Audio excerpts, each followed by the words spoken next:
Amin.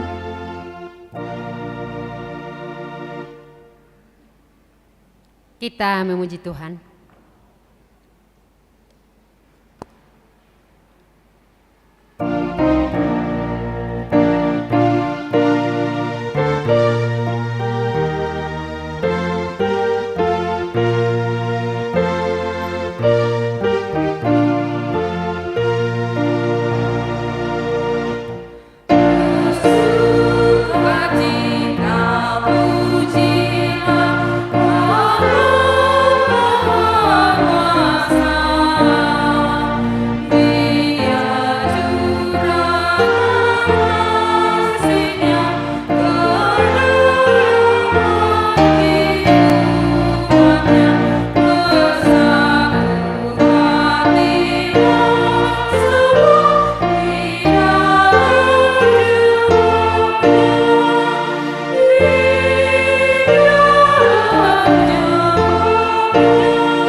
Dalam nama Allah Bapa dan nama anaknya Tuhan Yesus Kristus dan nama Roh Kudus yang menciptakan langit dan bumi. Amin. Bersukacitalah bersama-sama Yerusalem dan bersorak-sorailah karenanya, hai semua orang yang mencintainya. Bergilanglah bersama-sama dia segirang-girangnya, hai semua orang yang berkabung karenanya. Aku bersukacita ketika dikatakan orang kepadaku, marilah kita pergi ke rumah Tuhan. Haleluya.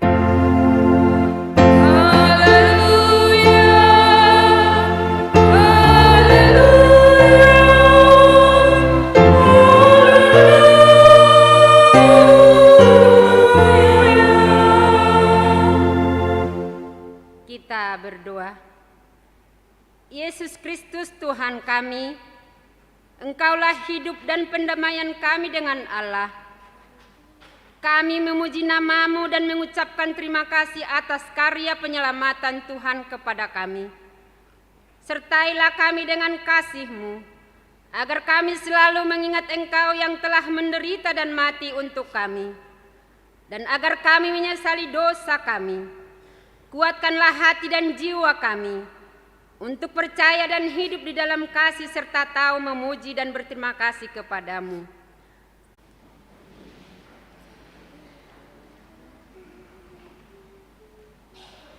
Kita memuji Tuhan.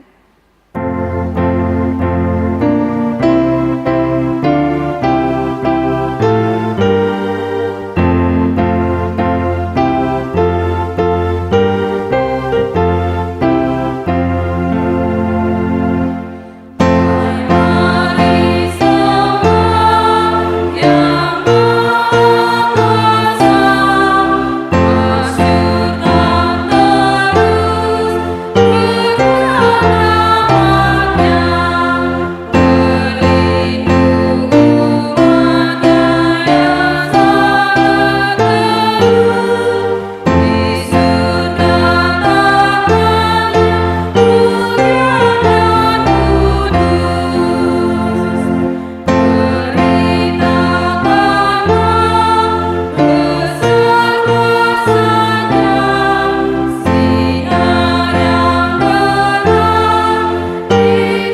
kita pada minggu ini yang terambil di dalam Hukum Taurat yang ke-5 sampai ke-10. Yang kelima, hormatilah ayah dan ibumu supaya lanjut umurmu di bumi yang diberikan Tuhan Allahmu kepadamu. Yang keenam, jangan membunuh. Yang ketujuh, jangan berzina. Yang kedelapan, jangan mencuri. Yang kesembilan, jangan mengucapkan saksi dusta terhadap sesamamu manusia. Yang ke-10, jangan mengingini rumah sesamamu, jangan mengingini istrinya, atau hambanya laki-laki, atau hambanya perempuan, atau lembunya, atau keledanya, atau apapun yang dimiliki sesamamu. Marilah kita meminta kekuatan dari Tuhan. Ya Tuhan Allah, kuatkanlah kami melakukan yang sesuai dengan hukum-Mu. Amin.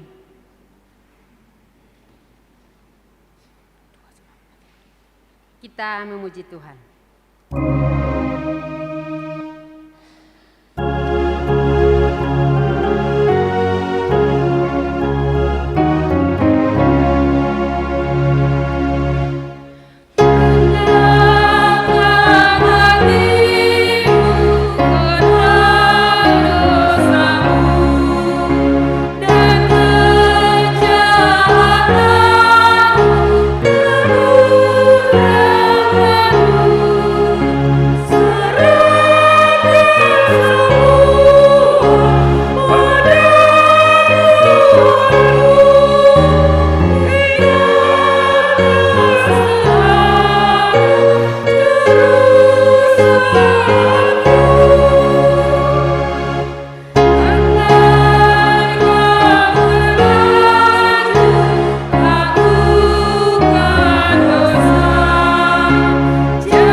Kita merendahkan diri di hadapan Tuhan untuk mengaku dosa kita.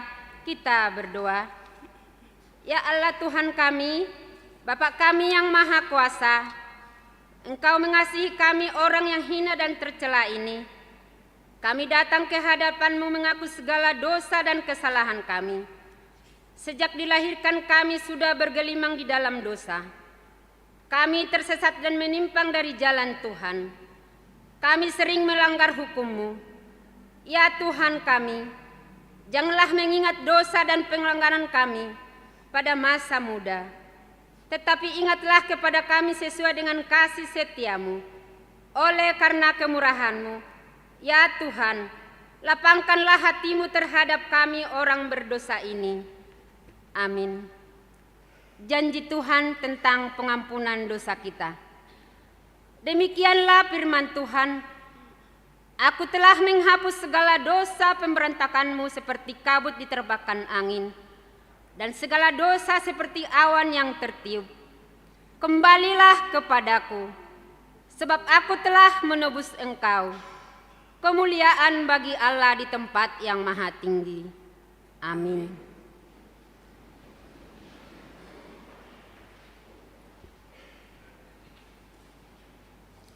Kita bernyanyi.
Tuhan yang menjadi epistel buat kita pada minggu ini terambil dari Mazmur pasal 5 mulai dari ayat 8 sampai 13. Kita membacanya secara bergantian. Di ayat yang terakhir nanti kita bersama-sama kita ikutin, demikian bunyinya. Tetapi aku, berkat kasih setiamu yang besar, aku akan masuk ke dalam rumahmu, sujud menyembah ke arah baitmu yang kudus dengan takut akan engkau.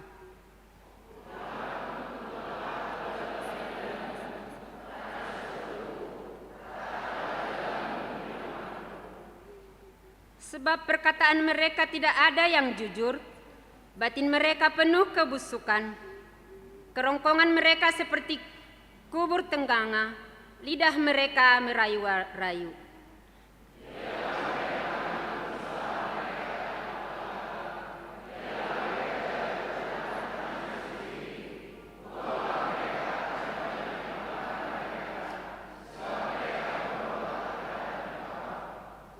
Tetapi semua orang yang berlindung padamu akan bersukacita, mereka akan bersorak-sorai selama-lamanya, karena engkau menaungi mereka, dan karena engkau akan bersukaria, orang-orang yang mengasihi namamu, kita bersama-sama. Sebab engkaulah yang memberkati orang benar, ya Tuhan.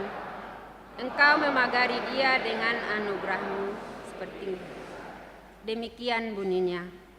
Berbahagialah orang yang mendengar firman Allah serta memeliharanya. Amin.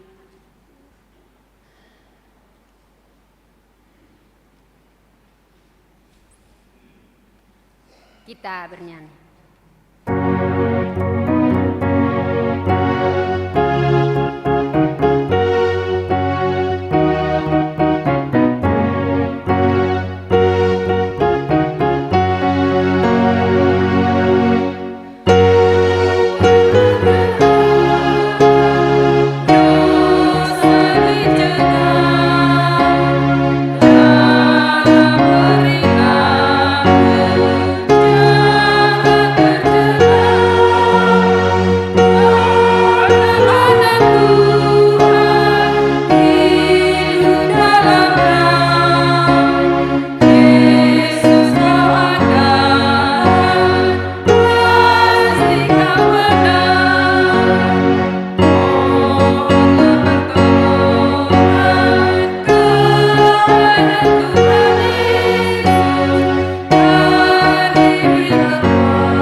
Kita bersama-sama mengaku iman kepercayaan kita sebagaimana teman-teman seiman di seluruh dunia.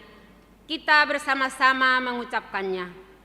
Aku percaya kepada Allah, Bapa yang Maha Kuasa, Khalik langit dan bumi. Aku percaya kepada Yesus Kristus, Anaknya yang tunggal Tuhan kita, yang dikandung daripada Roh Kudus, lahir dari anak darah Maria, yang menderita sengsara di bawah pemerintahan Pontius Pilatus, disalibkan, mati dan dikuburkan, yang turun dalam kerajaan maut. Pada hari yang ketiga, bangkit pula dari antara orang mati, naik ke surga, duduk di sebelah kanan Allah, Bapa yang Maha Kuasa. Dari sana akan datang kelak untuk menghakimi orang yang hidup dan yang mati. Aku percaya kepada Roh Kudus, dan adanya satu gereja yang kudus, persekutuan orang kudus, pengampunan dosa, kebangkitan daging, dan hidup yang kekal.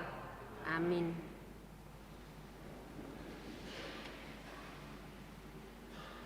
Kita dengarkan lagu pujian dari Ama Huria sama Ama Salom.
Kita dengarkan lagu dari Amasalum.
Kita dengarkan warta jemaat pada minggu ini.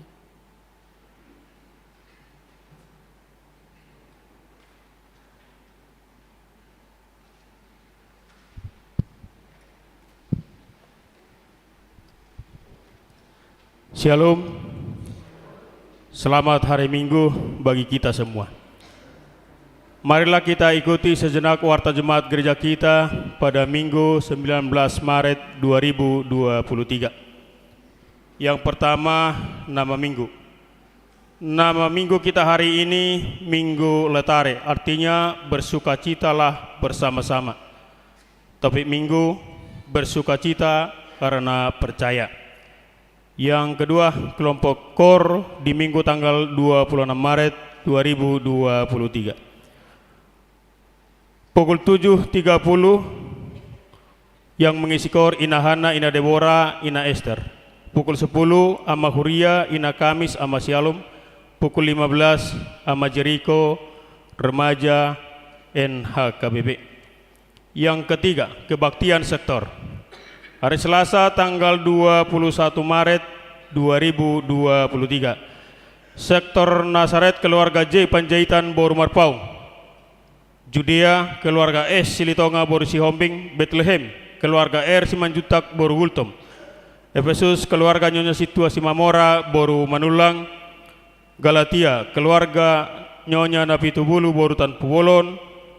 Filipi keluarga T Manulang Boru Sihombing.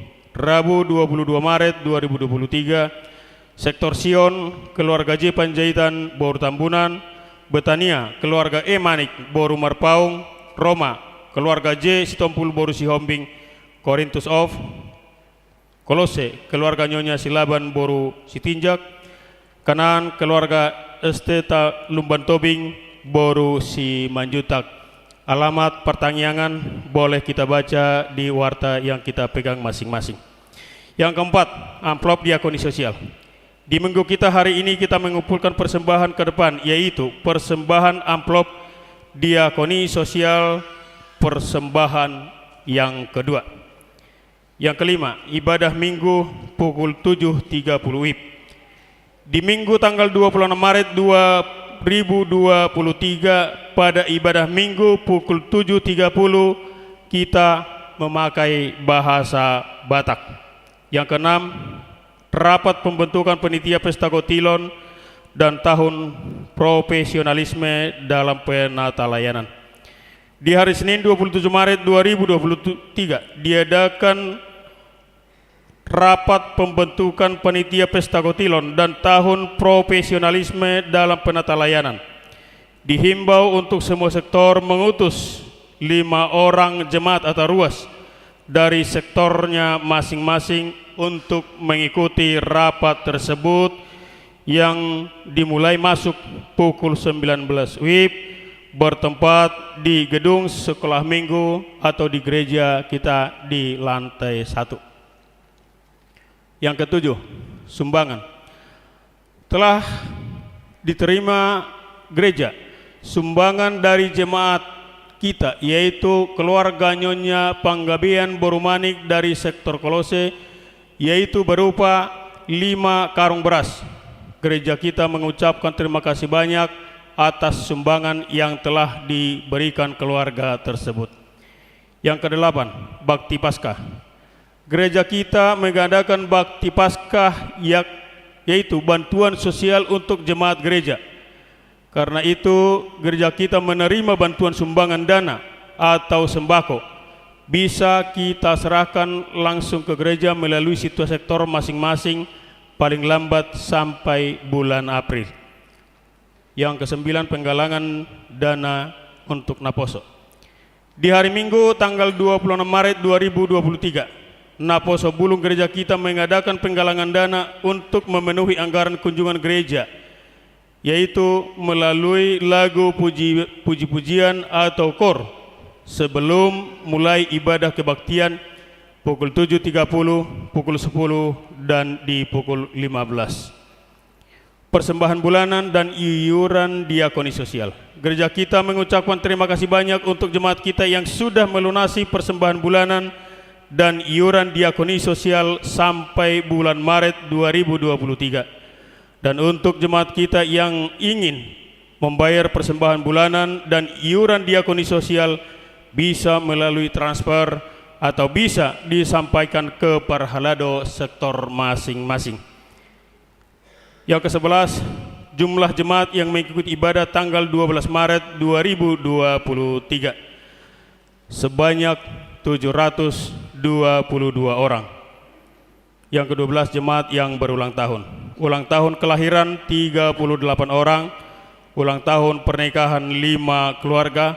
Pendeta dan Majelis HKBP Cimanggis menyampaikan selamat ulang tahun kelahiran dan pernikahan periode tanggal 13 sampai 19 Maret 2023. Firman Tuhan yang menyempurnakan sukacita mereka tertulis di Mazmur 23 ayat 6. Kebajikan dan kemurahan belaka akan mengikuti aku seumur hidupku, dan aku akan diam dalam rumah Tuhan sepanjang masa. Yang ke-13, iuran diakoni sosial Huruya. Jemaat yang memberikan persembahan iuran diakoni sosial minggu ini sebanyak 13 kepala keluarga dengan jumlah Rp2.275.000.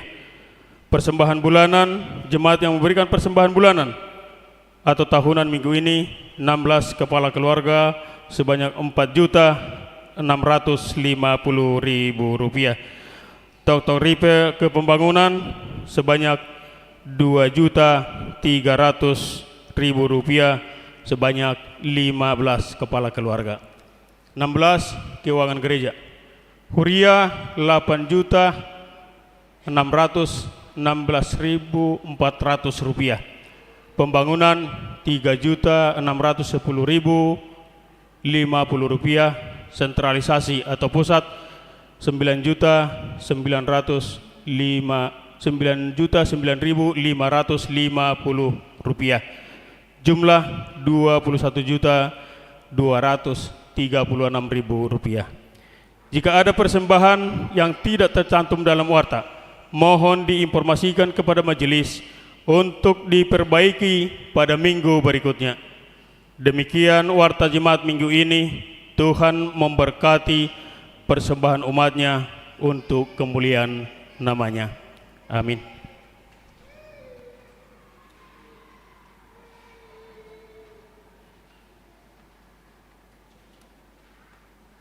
Kita dengarkan lagu pujian dari anak kita remaja.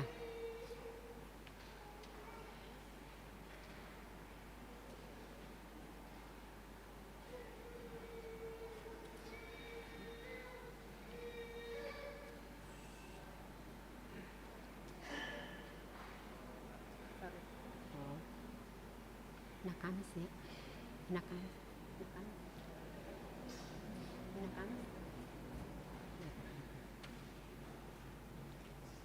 Kita memuji Tuhan sambil mengumpulkan persembahan 1A dan 1B.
damai sejahtera Allah yang melampaui segala akal, itulah kiranya yang memelihara hati dan pikiranmu di dalam Kristus Yesus Tuhan kita. Amin. Jemaat yang dikasihi oleh Tuhan Yesus Kristus, Tuhan berfirman bagi kita pada minggu ini lewat firman-Nya yang tertulis dalam Injil Yohanes pasal 9 ayat 35 sampai dengan ayat 41. Beginilah firman Tuhan. Yesus mendengar bahwa ia telah diusir keluar oleh mereka. Kemudian ia bertemu dengan dia dan berkata, "Percayakah engkau kepada Anak Manusia?" Jawabnya, "Siapakah dia Tuhan, supaya aku percaya kepadanya?" Kata Yesus kepadanya, "Engkau bukan saja melihat dia, tetapi dia yang sedang berkata-kata dengan engkau, dialah itu." Katanya, "Aku percaya Tuhan." Lalu ia sujud menyembahnya. Kata Yesus, "Aku datang ke dalam dunia untuk menghakimi, supaya barang siapa yang tidak melihat dapat melihat, dan supaya barang siapa yang dapat melihat menjadi buta." Kata-kata itu didengar oleh beberapa orang Farisi yang berada di situ, dan mereka berkata kepadanya, "Apakah itu berarti bahwa kami juga buta?" Jawab Yesus kepada mereka, "Sekiranya kamu buta, kamu tidak berdosa. Tetapi karena kamu berkata, 'Kami melihat,' maka tetaplah dosamu." Demikian pembacaan firman Tuhan. Jemaat yang dikasihi oleh Tuhan Yesus Kristus, seorang tokoh reformator gereja bernama Yohanes Calvin, dalam perjalanan kehidupan dan pelayanannya dia pernah berkata, "Kesombongan yang menutup telinga terhadap teguran merupakan penyakit yang paling berbahaya." Dari ungkapan Yohanes Calvin ini, ternyata penyakit yang paling berbahaya bukan kanker, bukan jantung, bukan corona. Penyakit yang paling berbahaya adalah kesombongan yang menutup telinganya terhadap teguran atau nasihat. Ini yang terjadi di antara orang-orang Yahudi, khususnya golongan Farisi. Berawal dari seorang yang buta sejak lahir, dia bertemu dengan Tuhan Yesus dan Tuhan Yesus menyembuhkannya. Yesus disebutkan dalam proses penyembuhannya, dia meludah ke tanah, dia mengaduk tanah itu, kemudian menempelkan tanah yang sudah diaduk dengan ludahnya itu ke mata si orang buta yang sejak lahir itu. Kemudian Yesus mengatakan, "Pergilah, basuhlah dirimu ke sungai atau ke kolam Siloam." Setelah si buta itu membasuh dirinya ke kolam Siloam, dia keluar, akhirnya dia bisa melihat kembali. Setelah dia bisa melihat, dia kembali ke tempatnya. Tetangga-tetangganya mulai berbicara tentang dia. Sebagian orang berkata, "Inikah dia?" Orang lain berkata, "Jangan-jangan hanya mirip. Gak mungkin kok bisa-bisa melihat. Tadinya kan dia buta mulai dari lahir." Mulai saat itu, berita tentang si buta yang disembuhkan ini menjadi viral di tengah-tengah masyarakat. Dan karena itu dikerjakannya pada hari Sabat, maka dia dibawa bertemu dengan golongan atau kaum Farisi. Dia dibawa kepada kaum Farisi untuk diperjelas, kok bisa dia sembuh? Karena pada pemahaman mereka, seorang yang buta sejak lahir itu adalah kutuk. Yang bisa melepas kutuk tidak ada dari manusia selain hanya Tuhan Allah saja. Maka mereka bertanya, "Siapa yang menyembuhkanmu dan bagaimana kau bisa sembuh?" Kemudian dia menjawab, "Yang menyembuhkanku adalah Yesus." Kemudian dia jelaskan, "Aku sembuh ketika dia meludah ke tanah, dia mengaduk itu tanah, dia tempelkan ke mataku, dia suruh aku ke kolam Siloam dan aku sembuh." Namun orang-orang Farisi tidak percaya. Mereka malah bertanya, "Panggil dulu orang tuanya." Orang tuanya ditanya lagi, "Apakah ini betul anakmu itu?" Jangan-jangan ini hanya mengarang-ngarang saja. Dia mengaku sebagai anakmu yang buta itu. Dan jelaskan ke kami bagaimana dia bisa sembuh. Orang tuanya menjawab, yang aku tahu, ini memang anakku yang lahir dia buta. Tapi bagaimana dia sembuh aku nggak tahu. Dia ini sudah dewasa, tanya aja dia, kata orang tuanya. Sebenarnya orang tuanya berkata demikian karena dia takut nanti mereka dikucilkan karena disebut pengikut Yesus. Kemudian orang-orang Farisi itu bertanya lagi kepada si buta yang disembuhkan. Saya tanya sekali lagi, siapa yang menyembuhkanmu? Dan demi kebenaran Tuhan, bagaimana kau bisa sembuh? Dia menjawab, aku udah jelaskan, yang menyembuhkanku itu Yesus. Bagaimana aku sembuh pun sudah aku jelaskan, tapi kalian tidak mau mendengar. Kemudian orang-orang Farisi berkata, bagaimana mungkin dia seorang berdosa bisa menyembuhkanmu?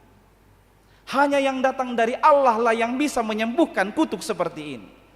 Kemudian dia berkata, lah kalian tahu, ia yang tidak datang dari Allah tidak mungkin bisa berbuat demikian. Lantas mengapa kalian tidak mau saya beritahu?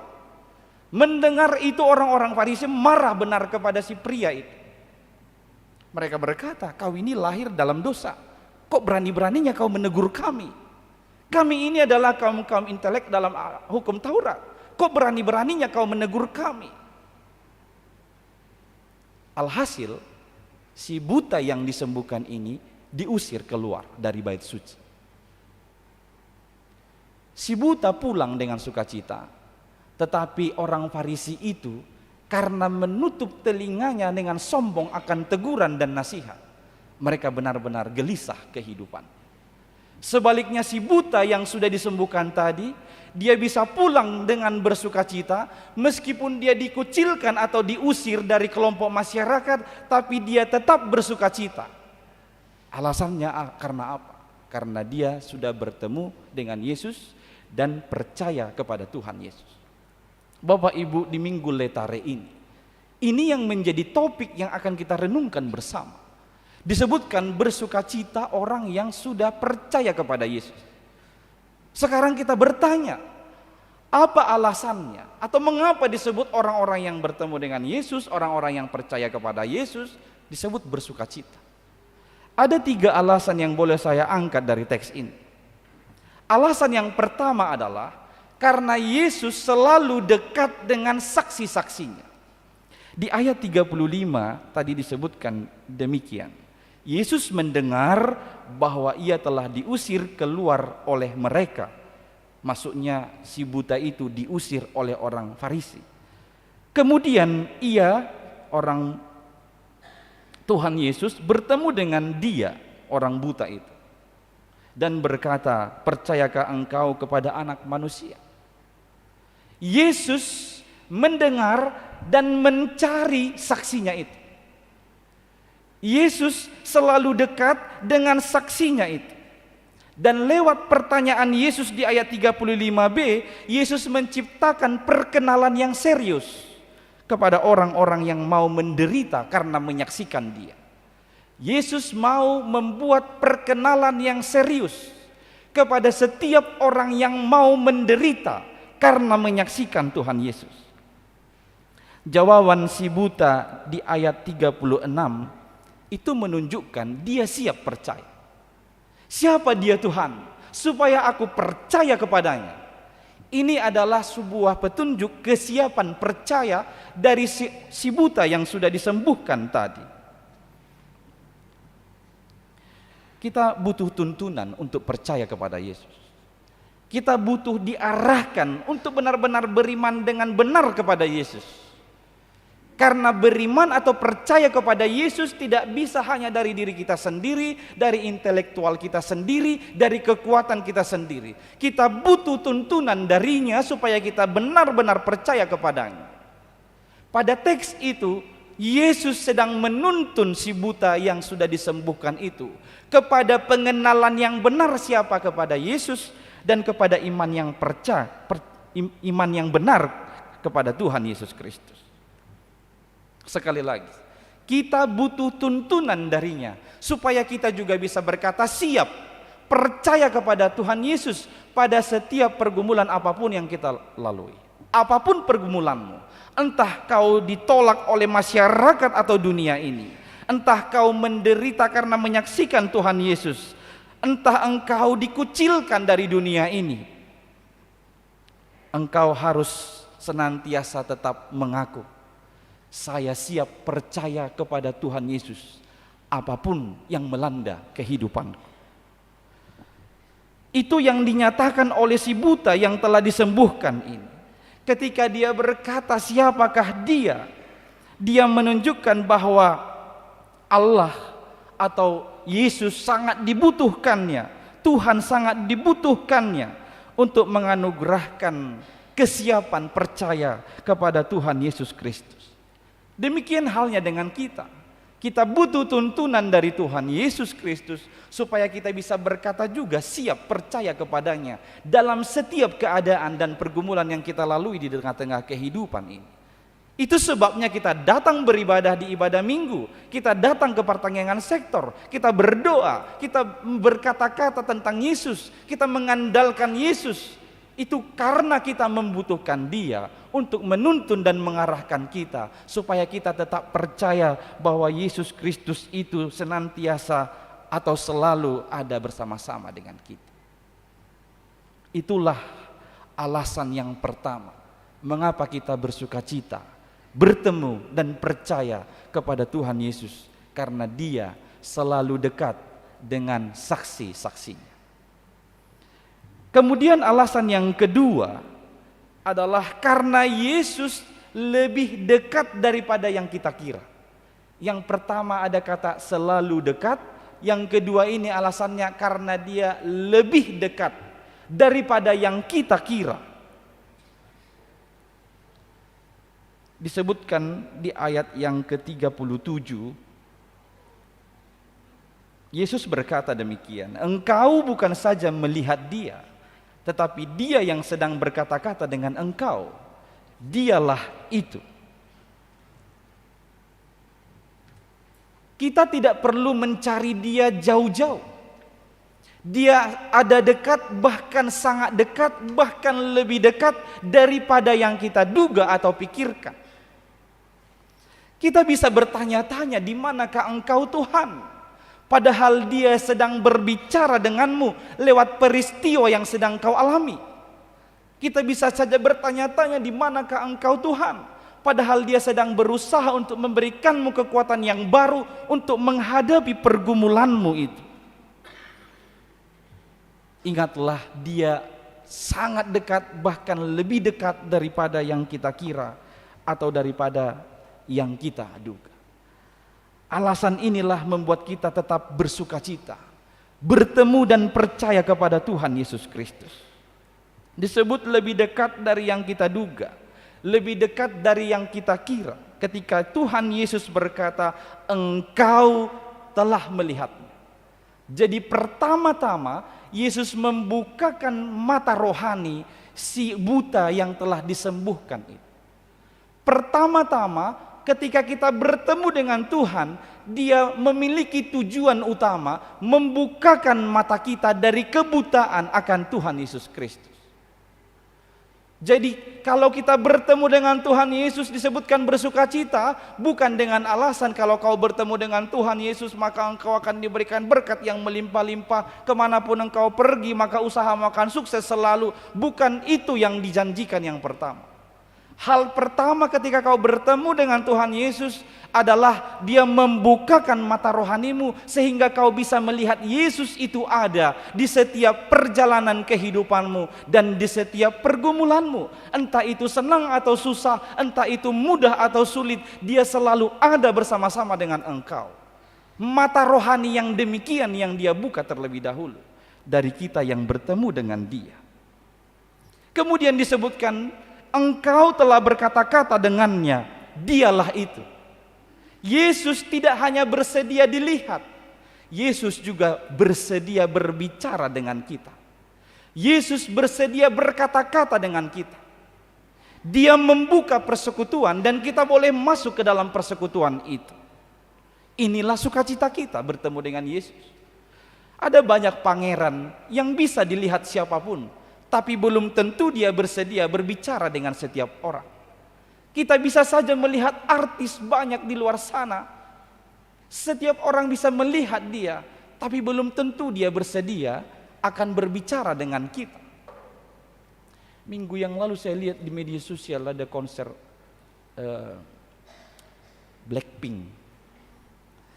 Konser Blackpink ini saya lihat berseliweran di media sosial.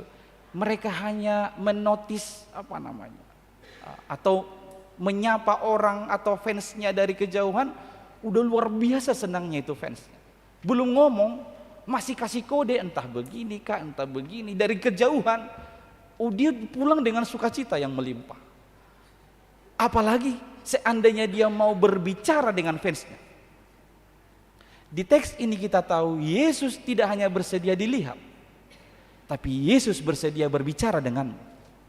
Maka lewat ibadah, lewat kebaktian yang kau ikuti, lewat doa-doamu, Yesus bersedia melihat engkau dan berbicara dengan. Inilah alasan yang kedua mengapa kita bersukacita setiap bertemu dan percaya kepada Tuhan Yesus.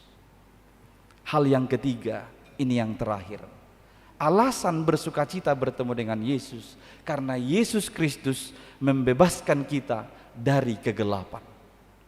Di ayat 38, si buta yang telah sembuh itu berkata, "Aku percaya," lalu ia sujud menyembah. Inilah iman yang benar. Iman yang percaya adalah selalu iman yang merendahkan hati. Iman yang menggerakkan kita untuk sujud menyembah Tuhan Allah. Bukan ke dalam keangkuhan atau kesombongan rohani seperti yang ditunjukkan oleh orang-orang Farisi. Sekali lagi, iman yang benar atau percaya yang benar adalah atau akan mengarahkan kita untuk sujud menyembah Tuhan, bukan untuk angkuh atau menjadi sombong secara rohani. Di ayat 39 Yesus berkata bahwa kedatangannya adalah untuk membebaskan kita dari kegelapan. Dia datang untuk menghakimi, membedakan orang benar dan orang jahat. Jadi Tuhan tidak membuat satu zona yang abu-abu, tapi zonanya jelas dan pasti. Ketika dia datang untuk menghakimi, membuat tempat berbeda orang benar dan orang jahat. Di hadapan Tuhan tidak ada yang tersembunyi. Mungkin kepada orang yang di sampingmu kau bisa menyembunyikan dosa-dosa dan kesalahanmu, tapi di hadapan Tuhan tidak. Di hadapannya semua bisa terlihat apa yang kau kerjakan. Itu sebabnya dia berkata, dia datang untuk menghakimi, membedakan tempat orang yang benar dan orang yang jahat. Kemudian disebutkan di sana, ketika itu didengar oleh orang-orang Farisi, mereka berkata dengan marah, "Maksudmu kami ini orang buta?" Kalimat ini hendak mengatakan kami bisa melihat, kami enggak buta. Itu adalah keangkuhan dan kesombongan rohani mereka. Saudara-saudari, orang yang paling kasihan di hidup ini adalah mereka yang tidak siap dan tidak punya rahmat untuk menerima teguran atau nasihat.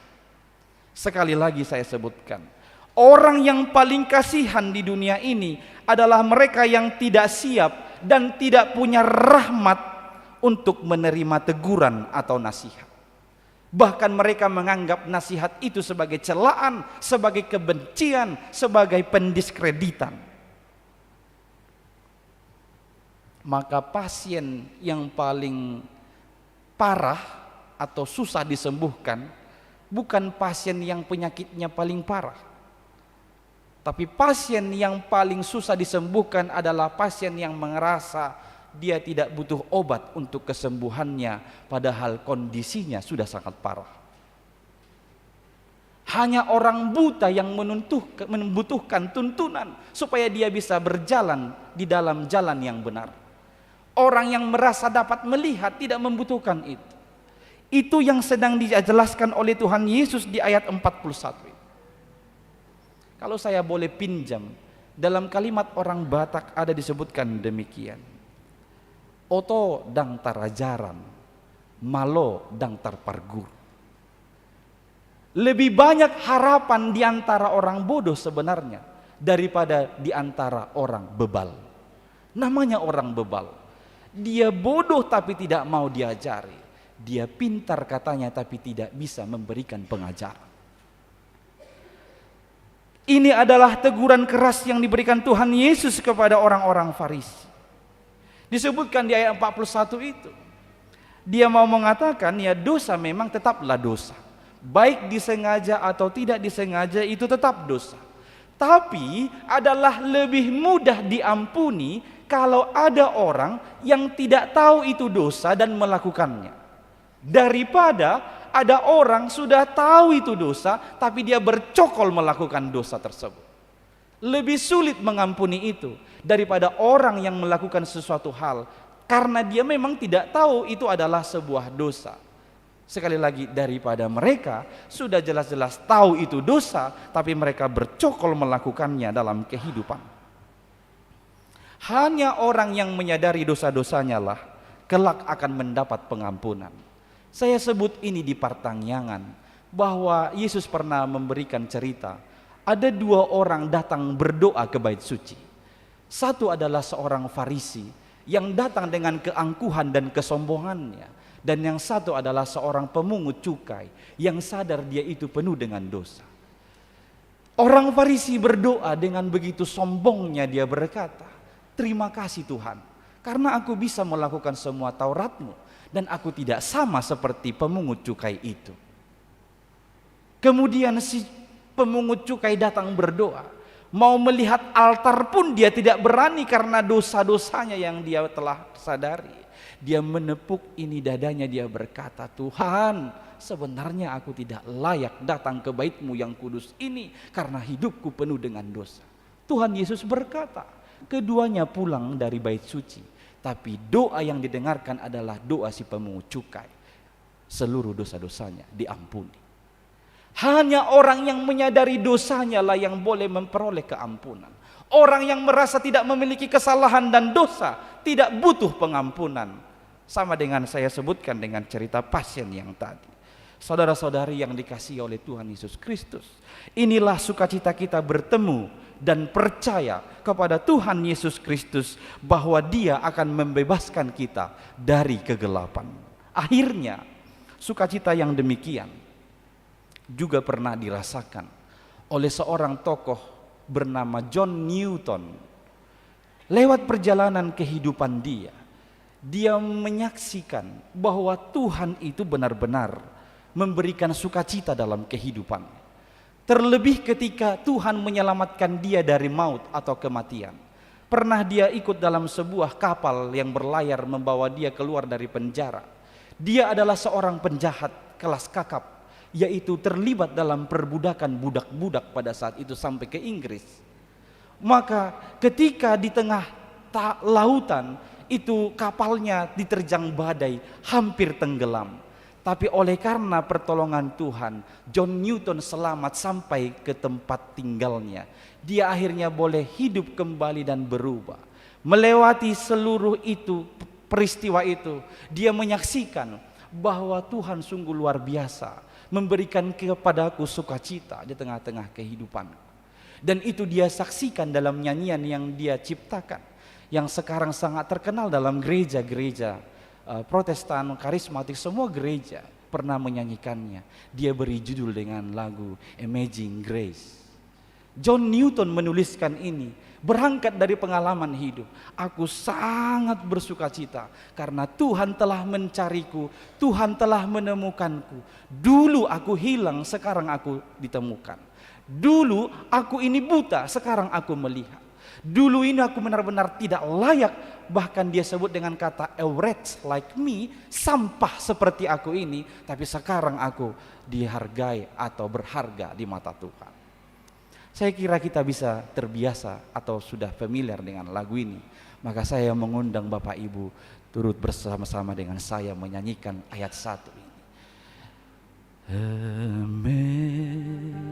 Amazing grace, how sweet the sound that saved a wretch like me. I was was lost, but now am found.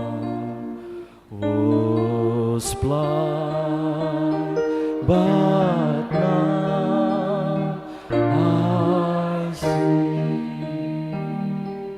Amin. Kita berdoa. Ya Tuhan, kami sungguh bersukacita bertemu denganmu pada ibadah pagi hari ini, dan juga mempercayai Engkau dalam kehidupan kami. Karena kami percaya Engkau selalu dekat bagi kami saksi-saksi, dan Engkau lebih dekat daripada yang kami kira, karena Engkau senantiasa ada dalam perjalanan kehidupan kami. Entah itu bahagia atau duka cita, entah itu mudah atau sulit. Ya Tuhan, Engkau sangat dekat dengan kami, berjalan bersama-sama dengan kami. Maka tuntunlah kami umat-Mu ini untuk senantiasa percaya dan merindukan bertemu dengan Engkau. Engkau adalah Allah yang memiliki kuasa membebaskan kami dari keterhilangan kami, dari kebutaan kami. Ya Tuhan, bukalah mata hati kami supaya kami dapat melihat setiap perbuatan-perbuatan-Mu yang ajaib dalam kehidupan kami pribadi lepas pribadi. Oleh Roh Kudus-Mu, tuntunlah kami semua umat-Mu ini untuk mengerti dan melakukan firman-Mu dalam kehidupan kami. Ya Tuhan, kami berdoa bagi seluruh jemaat-Mu, mulai dari anak-anak hingga orang tua. Engkaulah kiranya yang memelihara kehidupan kami semua. Tuhan, dalam setiap pekerjaan kami, Engkaulah yang memberikan kekuatan dan semangat yang baru, serta memberkatinya supaya kami berlimpah rezeki atas pekerjaan kami itu. Berkati juga ya Tuhan setiap keluarga. Biarlah damai sejahtera-Mu yang memenuhi keluarga. Suami dan istri penuh kasih mesra Tuhan, untuk membimbing keluarga mereka, untuk mengajar anak-anak yang Engkau telah anugerahkan bagi mereka. Engkau tambahkan hikmat dan wibawa bagi setiap orang tua untuk membimbing keturunan mereka. Berkati setiap anak jemaat-Mu yang sedang duduk di bangku sekolah atau perkuliahan. Engkau Tuhan yang menganugerahkan hikmat pengetahuan yang benar bagi mereka, yang secara khusus mengalami atau menghadapi ujian-ujian akhir pada minggu ini dan minggu-minggu yang akan datang. Tolonglah seluruh umat-Mu ini ya Tuhan, supaya mereka dapat melaluinya dengan baik, mengingat segala pelajaran yang disampaikan oleh Bapak, Ibu guru dan dosen mereka, sehingga lewat studi mereka Tuhan, mereka dapat menggapai apapun yang mereka cita-citakan sesuai dengan kehendak-Mu. Berkati anggota jemaat-Mu Tuhan, yang bersukacita dalam satu minggu ini, mensyukuri pertambahan umur. Ya Tuhan, Engkaulah kiranya yang mengajar umat-Mu itu untuk senantiasa bersyukur kepada-Mu atas hari-hari yang Engkau anugerahkan bagi mereka. Biarlah setiap hari itu benar-benar mereka pergunakan demi kemuliaan nama-Mu saja. Berkati anggota jemaat-Mu yang sedang menderita sakit penyakit. Engkaulah yang menganugerahkan kesembuhan bagi mereka, yang menganugerahkan kekuatan kepada mereka pada proses perobatan dan pemulihan yang sedang mereka jalani. Ya Tuhan, kami mau menyerahkan seluruh kehidupan umat-Mu ini. Kemanapun kami melangkah dalam satu minggu ini, biarlah Engkau yang menuntun perjalanan kami. Hanya di dalam Yesus Kristus, Tuhan dan Juru Selamat kami. Amin. Kita bernyanyi sembari mengumpulkan persembahan ke depan, yakni persembahan kedua dan amplop diakoni sosial.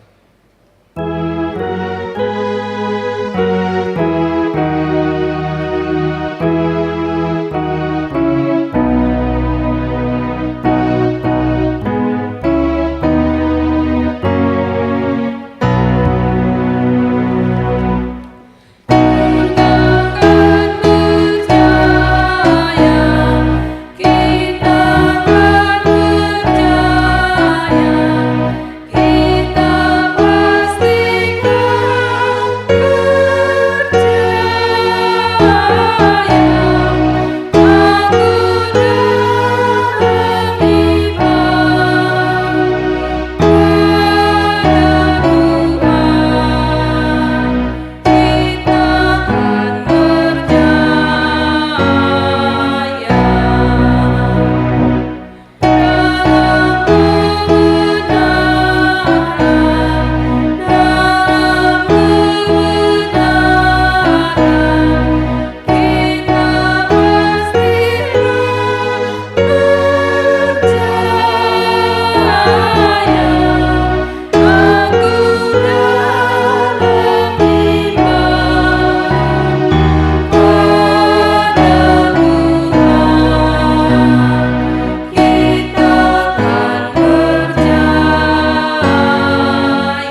marilah kita berdoa untuk menyerahkan persembahan kita kepada Tuhan.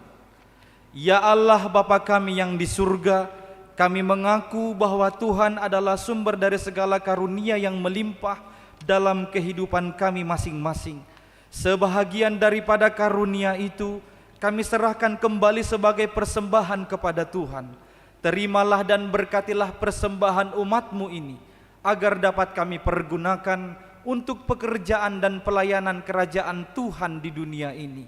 Bukalah hati kami untuk mengenal betapa banyak berkat dan karunia yang kami peroleh dari Tuhan, supaya kami senantiasa bersyukur kepadamu. Di dalam nama Yesus Kristus Tuhan kami. Amin.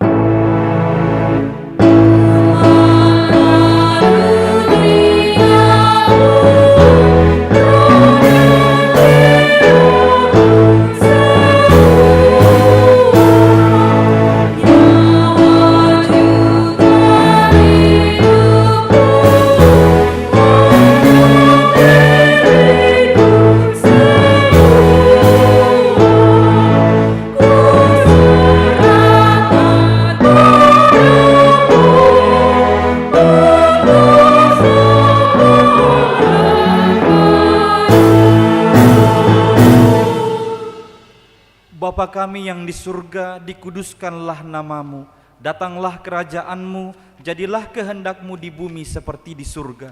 Berikanlah kami pada hari ini makanan kami yang secukupnya, dan ampunilah kami akan kesalahan kami, seperti kami juga telah mengampuni orang yang bersalah kepada kami. Dan janganlah membawa kami ke dalam pencobaan, tetapi lepaskanlah kami daripada yang jahat.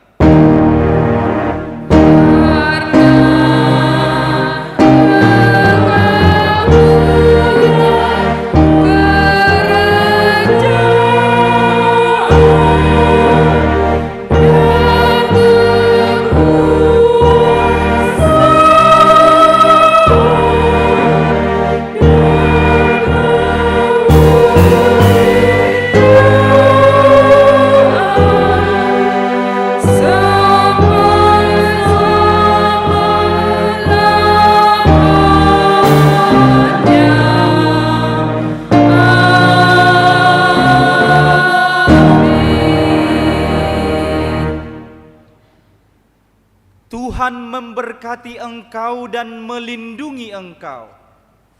Tuhan menyinari engkau dengan wajah-Nya dan memberi engkau kasih karunia. Tuhan menghadapkan wajahnya kepadamu dan memberi engkau damai sejahtera.